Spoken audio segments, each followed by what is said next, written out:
आज आपण पाहणार आहोत ओल्या नारळाची चटणी। ही तुम्ही इडली, डोसा, उत्तप्पा या सर्व पदार्थांबरोबर बनवून खाऊ शकता। तर चला बनवूया।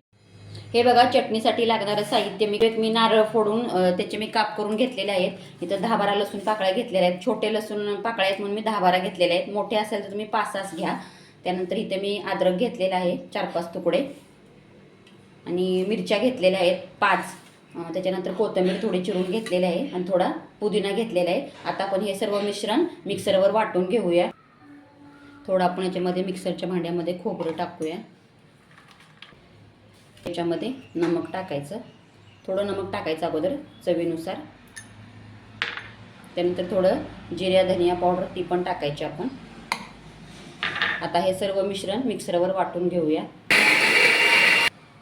हे बघा, पाणी टाकून मी चटणी बारीक केलेली आहे। चटणीचं सर्व मिश्रण ते बारीक करून घेतलेलं आहे। आता त्याच्यामध्ये थोडं नमक टाकलं होतं, नंतर थोडं टाकायचं।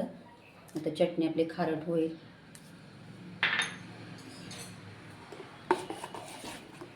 आता आपण चटणीला ना फोडणी देऊया। आता मी गॅस ऑन करून त्याच्यावर पातेलं ठेवलेलं आहे गरम करत। आता मी त्याच्यामध्ये एक पळी तेल टाकूया फोडणीसाठी। आता आपण त्याच्यामध्ये 1 चमचा मोहरी टाकूया, थोडं जिरं टाकूया, चिमूटभर हिंग टाकायचं त्याच्यामध्ये, कढीपत्ता, आणि एक इथं मी सुकी मिरची घेतली आहे बघा, ती टाकायची आणि गॅस बंद करायचा। गॅस बंद केल्यानंतर ही चटणी आहे ती त्यात ओतायची।